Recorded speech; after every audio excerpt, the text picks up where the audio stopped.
উপলক্ষে আয়োজিত আজকের এই আলোচনা অনুষ্ঠানে উপস্থিত সম্মানিত সভাপতি, গৌরীপুর সরকারি টেকনিক্যাল স্কুল অ্যান্ড কলেজের সম্মানিত অধ্যক্ষ প্রকৌশলী সিদ্দিক আহমেদ,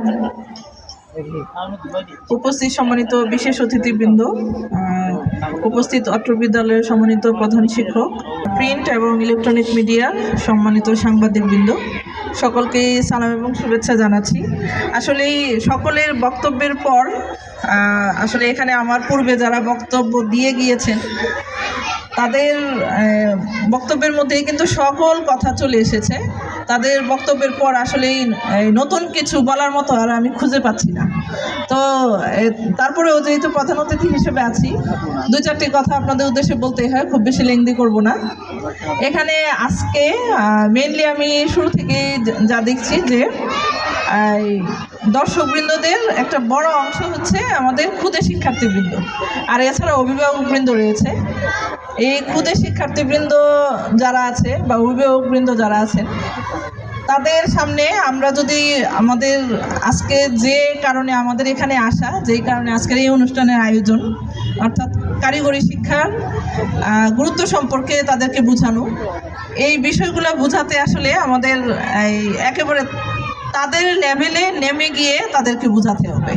তো আমরা যে লেভেলে আছি এই লেভেল থেকে যদি তাদেরকে বোঝাতে যাই তাহলে কিন্তু তারা এগুলো বুঝতে পারবে না। অর্থাৎ ওই যে তাত্ত্বিক জ্ঞান আর হচ্ছে ব্যবহারিক জ্ঞান, এই কারিগরি শিক্ষা এবং জেনারেল যে এডুকেশন আছে এই দুটার কিন্তু পার্থক্যই হচ্ছে এটা। জেনারেল যেটা সেটা হচ্ছে তাত্ত্বিক জ্ঞানী হয় বা তাত্ত্বিক শিক্ষায় শিক্ষিত করে তোলা হয়, আর কারিগরি শিক্ষায় হচ্ছে ব্যবহারিক শিক্ষায় শিক্ষিত করে তোলা হয়। তো আজকেও আমি সেটাই অনুধাবন করছি। আমি যদি তাত্ত্বিক বেশি কথাবার্তা এখানে বলি, এখানে যারা দর্শকবৃন্দ আছেন তারা কিন্তু কিছু বুঝতে পারবে না।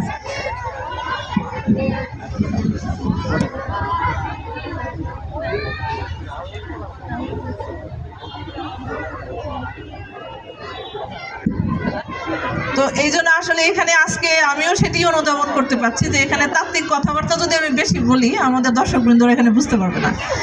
আর এই জন্য ব্যবহারিক যে বিষয়গুলো আছে এই কারিগরি শিক্ষার, সেখান থেকে আমি একেবারে ছোট্ট ছোট্ট লেভেল থেকে, ক্ষুদ্র পরিসর থেকে আমি দুই চারটি উদাহরণ দিব যে আসলে এই কারিগরি শিক্ষাটা কি আর কেন আমরা কারিগরি শিক্ষায় শিক্ষিত হব। অর্থাৎ আমরা যদি ছোট্ট একটা উদাহরণ দিই, মানে ক্ষুদ্র পরিসর থেকে, যে আপনার একটা অটোরিকশা বা সিএনজি আছে, আপনার অটোরিকশাটা বা সিএনজিটা আপনি নিয়মিত চালান। তো নিয়মিত চালানোর পর কি হয়, মাঝে মাঝে কিন্তু এটার সার্ভিসিং করাইতে হয়, তাই না? সার্ভিসিং যে করাইতে হয় মানে এটা ঠিক করতে হয়। আমি সার্ভিসিংয়েও যাই না, সার্ভিসিং কথাটা অনেকেই বুঝবেন না। মাঝে মাঝে এটা বিকল হয়ে যায়, চাকা নষ্ট হয়ে যায়, বা এই যে মেশিনারিজ জিনিসপত্রগুলো আছে এগুলো নষ্ট হয়ে যায়। তো নষ্ট হইলে তখন আপনারা কার কাছে যান? আপনি কি ওই আপনার সিএনজি বা অটো রিক্সাটা ঠিক করানোর জন্য আপনি আপনার বাড়ির পাশে বা অতি উচ্চ শিক্ষিত বা জেনারেল এডুকেশনে যে শিক্ষিত, অতি শিক্ষিত মাস্টার্স পাস বা ডিগ্রি পাস কোনো শিক্ষার্থী বা কারোর কাছে নিয়ে যান? তাহলে কার কাছে নিয়ে যান?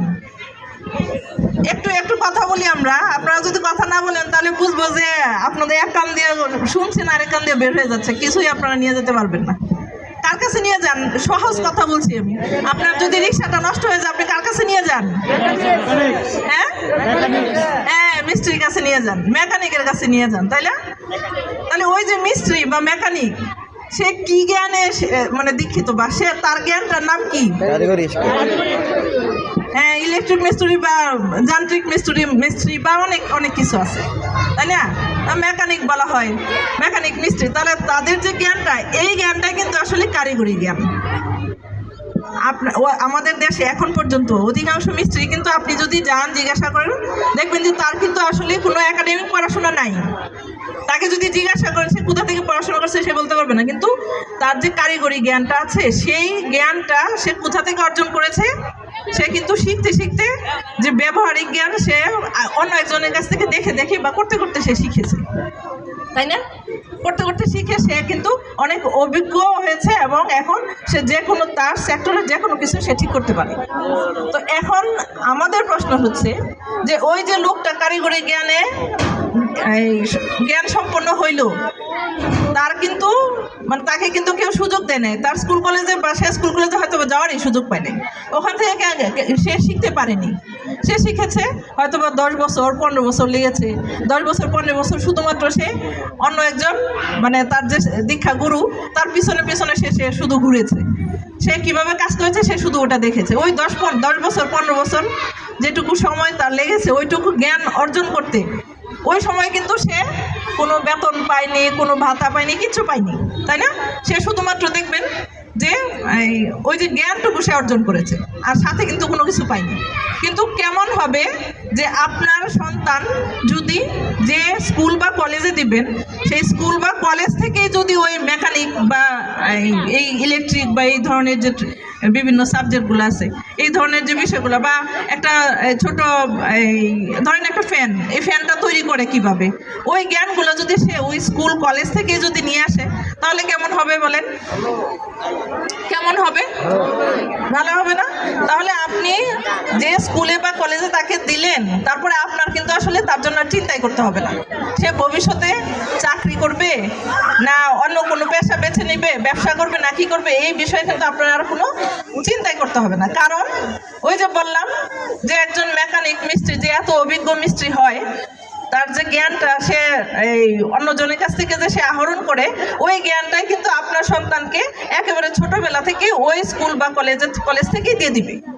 এই যে সরকারি টেকনিক্যাল স্কুল অ্যান্ড কলেজ যেখান মানে যে জন্য আমরা এখানে এত কথা বলছি, এখানে আসছি, এই স্কুল এবং কলেজগুলোর উদ্দেশ্যই হচ্ছে এটা, এখানে যে শিক্ষার্থীরা ভর্তি হবে তাদেরকে কিন্তু একেবারে শুরু থেকেই তাদেরকে ওই যে ব্যবহারিক জ্ঞানগুলা, সে কিভাবে একটা যন্ত্র ঠিক করবে, কিভাবে একটা যন্ত্র বানাবে, ওই যন্ত্রটা কিভাবে কাজ করবে, ওই বিষয়গুলা একেবারে হাতে কলমে কিন্তু শিখায় দেয়। শুধুমাত্র যে পড়াশোনা বা বইপত্র দেখে শিখে তা কিন্তু না, তাদেরকে একেবারে হাতে কলমে শিখায় দেয়। অর্থাৎ আপনার সন্তানের ভবিষ্যৎ ওই স্কুল বা কলেজেই কিন্তু একেবারে গড়ে উঠছে, এবং ওই স্কুল কলেজ শেষ করে পরে কিন্তু সে যে পলিটেকনিক ইনস্টিটিউট আছে ওখানে গেলে সে কিন্তু ডিপ্লোমা ইঞ্জিনিয়ারিংয়ে ভর্তি হতে পারবে এবং ওখান থেকে একেবারে ডিপ্লোমা ইঞ্জিনিয়ার হয়ে বের হবে। এবং এখানে আমি যতটুকু জানতে পেরেছি, আসলে এর আগে আমি এখানে এসেছি প্রায় 1 মাস হয়েছে, এই 1 মাসে আমি যতটুকু জানতে পেরেছি, সরকারি টেকনিক্যাল স্কুল অ্যান্ড কলেজ বা তারপরে পলিটেকনিক ইনস্টিটিউটে আপনার সন্তানকে ভর্তি করলে আপনার সন্তানের পিছনে আপনার কোনো খরচই করতে হয় না, বছরে বরং সরকার উল্টা আপনাদের সন্তানদেরকে উপবৃত্তি দেয় এবং প্রতি 6 মাস পর পর উপবৃত্তি পায়। ওই উপবৃত্তির টাকাটা দেওয়া হয় তার বইপত্র কেনার জন্য, তার যে আনুষঙ্গিক জিনিসপত্র ওইগুলো কেনার জন্য। অর্থাৎ আপনার সন্তানকে এই স্কুল কলেজে ভর্তি করলে আপনার কি করতে হবে না, তার পিছনে আপনার কোনো খরচই করতে হয় না, তার বইপত্র থেকে শুরু করে ওইগুলা যে কিনতে হবে ওইগুলো টাকাটাও সরকার তাদেরকে দিয়ে দিবে। আর বিনিময়ে আপনারা কি পাচ্ছেন বা আপনার সন্তানরা কি পাচ্ছে, একেবারে সে শুরু থেকে ব্যবহারিক জ্ঞানে সে জ্ঞান সম্পন্ন হয়ে উঠছে। অর্থাৎ সে পরবর্তীতে যে কোনো দিকে গেলে তার কাজের কোনো অভাব হবে না। বা আপনি যদি ধরেন যে আপনার সন্তানকে আপনি বিদেশে পাঠাতে চান, আপনার সন্তান যদি আজকে একজন খুব ভালো একজন ইলেকট্রিক মিস্ত্রি হয়, আমি মিস্ত্রির কথাটা তার পিছনে ঘুরবে, শুধু বিদেশ না দেশেও একই অবস্থা।